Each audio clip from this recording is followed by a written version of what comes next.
தேவனுக்கே மகிமை உண்டாகட்டும்.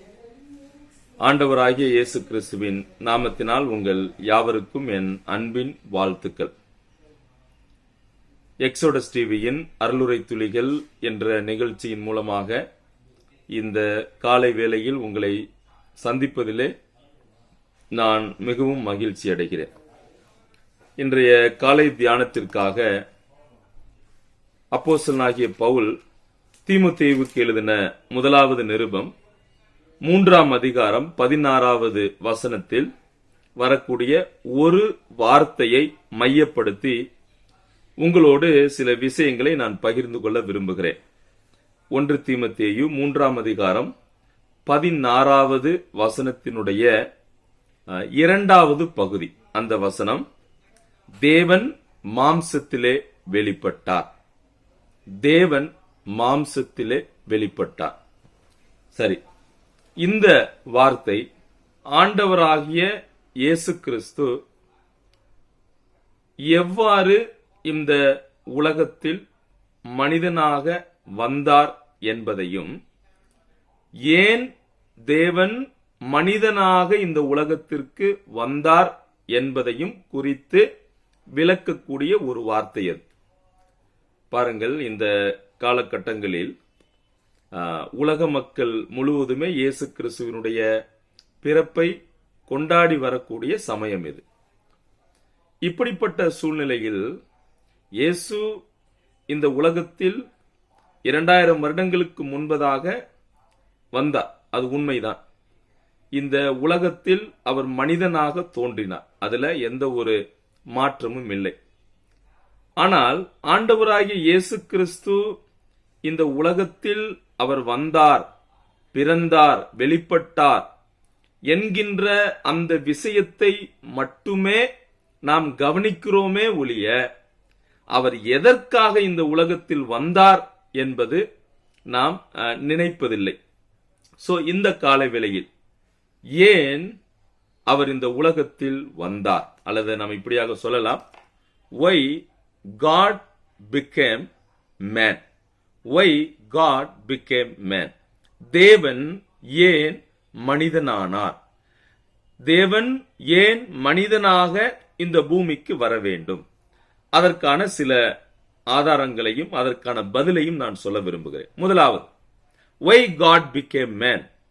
ஏன் தேவன் மனிதனானார் என்று கேட்டால், முதலாவது, தேவன் யார் என்பதையும் அவர் எப்படிப்பட்டவராக இருக்கிறார் என்பதையும் காண்பிக்க அவர் மனிதனாக இந்த உலகத்தில் வந்தார். To know who God is. தேவன் யார், அவருடைய நேச்சர், அவருடைய தன்மைகள் என்ன, அவருடைய சுபாவங்கள் என்ன, அவர் எப்படிப்பட்டவராக இருக்கிறார், அவர் யாராக இருக்கிறார் என்பதை நமக்கு காண்பிக்க இந்த உலகத்தில் மனிதனானார். பாருங்க, யோவான் 1ஆம் அதிகாரம் 18வது வசனம் இப்படியாக சொல்லுகிறது. என்ன சொல்லுகிறது? அந்த வசனத்தை நான் வாசிக்க விரும்புகிறேன். யோவான் 1:18. தேவனை ஒருவனும் ஒரு காலும் கண்டதில்லை, பிதாவின் மடியில் இருக்கிற ஒரே பேரான குமாரனே அவரை வெளிப்படுத்தினார். இப்ப ஏன் தேவன் மனிதனானார் என்று கேட்டால், அவர் யார், அவர் எப்படிப்பட்டவராக இருக்கிறார் என்பதை நீங்களும் நானும் அறிந்து கொள்ள, அவரை காண்பிக்க அவர் மனிதனானார். பாருங்க, தேவன் யார் என்பதை நாம் எவ்வாறு அறிந்து கொள்ளலாம் என்று கேட்டால், அவருடைய வெளிப்பாட்டின் மூலம் அறிந்து கொள்ளலாம். தேவன் இந்த உலகத்தில் 2 விதங்களில் தம்மை வெளிப்படுத்தி காண்பித்தார். ஒன்று, த்ரூ நேச்சர், இயற்கையின் மூலமாக தன்னை வெளிப்படுத்தினார். இரண்டாவது, சிறப்பான முறையில், special revelation, through special revelation, சிறப்பான முறையில் தன்னை வெளிப்படுத்தி காண்பித்தார். அந்த சிறப்பான முறையில்தான் இயேசு கிறிஸ்துவின் மூலமாக அவர் யார் என்பதை நமக்கு காண்பிக்க விரும்பினார். So if we want to know God, then we must know the revelation of God. நீங்களும் நானும் தேவனை அறிந்து கொள்ள, புரிந்து கொள்ள வேண்டுமானால் தேவனுடைய வெளிப்பாடு அவசியம். அந்த வெளிப்பாட்டை நமக்கு அவர் கொடுத்தார். அப்ப தேவன் ஏன் மனிதனானார்? முதலாவது, அவர் யார் என்பதையும் அவருடைய தன்மை, அவர் எப்படிப்பட்டவராக இருக்கிறார் என்பதை நமக்கு காண்பிக்க அவர் மனிதனானார். இரண்டாவது, why God became man? ஏன் தேவன் மனிதனானார்? நம்முடைய வாழ்க்கையில் நாம் எப்படி வாழ வேண்டும் என்பதை காண்பிக்கும்படியாக, அதாவது ஒரு எடுத்துக்காட்டான வாழ்க்கையை நமக்கு காண்பிக்கும்படி அவர் மனிதனானார். சரியா? மறுபடியும் நான் சொல்லிறேன். நம்முடைய வாழ்க்கையில் நாம் எப்படி இருக்க வேண்டும் என்பதை காண்பிக்கும்படியாக அவர் மனிதனானார். பாருங்க, நம்முடைய வாழ்க்கையில அவருடைய குணாதிசயங்கள் கற்றுக்கொள்வது மிக மிக அவசியம். அவர் யார்? அவர் பரிசுத்தர், அவர் நீதியுள்ளவர், அவர் அன்புள்ளவர்.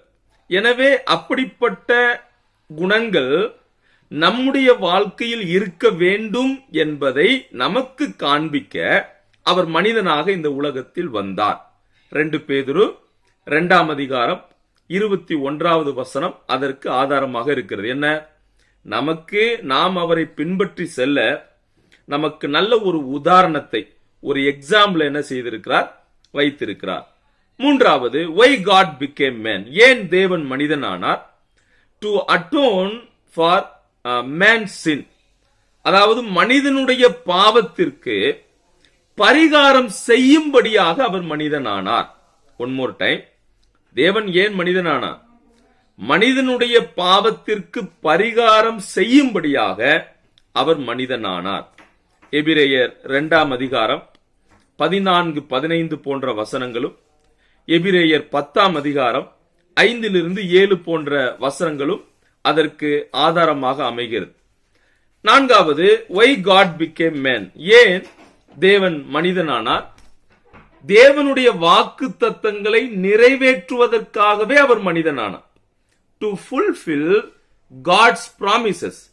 பாருங்க, பழைய ஏற்பாடு மற்றும் புதிய ஏற்பாட்டுல அவர் பல வாக்கு தத்தங்களை கொடுத்திருக்கிறார். நம்முடைய தேவன் வாக்கு தத்தங்களை சொல்லுகிறவர் மட்டுமல்ல, அதை நிறைவேற்றுகிறவராக இருக்கிறார். எனவே இயேசு கிறிஸ்துவினுடைய பிறப்பை குறித்து, வருகையை குறித்து, அவர் இந்த உலகத்தில் எவ்வாறு தோன்றுவார், எவ்வாறு அவருடைய வாழ்க்கை இருக்கும், அவரது ஊழியம் எப்படி இருக்கும், அவருடைய பாடுகள், மரணம், அடக்கம், உயிர்த்தெழுதல் போன்றவைகளை குறித்து பல வாக்குத்தத்தங்கள் பழைய ஏற்பாட்டில் சொல்லப்பட்டிருக்கிறது. அந்த வாக்குத்தத்தங்கள் எல்லாம் நிறைவேற்றுவதற்காகவே அவர் மனிதனானார். இப்ப உதாரணமா ஏசாயா 7ஆம் அதிகாரம் 14வது வசனத்தில் அவர் ஸ்திரீயின் மூலமாக இந்த உலகத்திற்கு வருவார் என்கின்ற வாக்குத்தத்தம் சொல்லப்பட்டது. அது ஆதியாகமம் 3:15 சொல்லப்பட்டது. அதனுடைய தொடர்ச்சி ஏசாயா போன்ற தீர்க்க தரிசன நூல்கள்ல பார்க்கும். இது புதிய ஏற்பாடு மத்தேயு 1:20-21, அப்புறம் கலாத்தியர் 4:4 நிறைவேறுகிறதை நாம் பார்க்கிறோம். ஐந்தாவது விஷயம், why God became man? ஏன் தேவன் மனிதனானார்? அதாவது பிசாசினுடைய கிரியைகளை அழிக்கும்படியாக அவர் மனிதனானார். to destroy the works of the devil. பிசாசின் கிரியைகளை அழிக்கும்படிக்கே அவர் மனிதனானார். மிகவும் டைரக்டா இதை குறித்து சொல்லக்கூடிய வசனம் 1 யோவான் 3:8 இருக்கிறது. அதாவது தேவகுமாரன் இயேசு கிறிஸ்து பிசாசின் கிரியைகளை அழிக்கும்படிக்கே வெளிப்பட்டார் என்று நாம் பார்க்கிறோம். இது போக எபிரேயர் 2ஆம் அதிகாரம் 14-15 போன்ற வசனங்களிலும் நாம் அதை காணலாம். அடுத்து, why God became man? ஏன் தேவன் மனிதனானார்?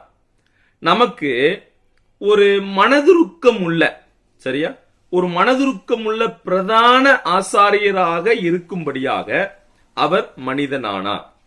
இந்த ஆசாரியன் மிக பெரியவர். அவர் நமக்காக பரிந்து பேசுகிறவர், பரிதபிக்கக்கூடிய ஒரு ஆசாரியர். யார் அப்படின்னா ஆண்டவராகிய இயேசு கிறிஸ்து. ஓகே, நமது பாவங்களை நாம் அறிக்கையிடும் போது அவர் நிச்சயமாக நம்மீது பரிதபித்து நம்முடைய பாவங்களை மன்னிக்க கூடியவராக இருக்கிறார். 1 யோவான் 1:7-9 வசனங்கள் அதைத்தான் வாசிக்கிறோம். நாம் நமது பாவத்தை அறிக்கையிடும் போது நம்முடைய எல்லா அநியாயத்தையும் நீக்கி ரட்சிப்பதற்கு அவர் உண்மையும் நீதியும் உள்ளவராய் இருக்கிறார். கடைசியாக அவர் நியாயாதிபதியாக வரப்போகிறார். எனவே நம்மை அந்த வருகைக்கு ஆயத்தப்படுத்த அவர் மனிதனானார்.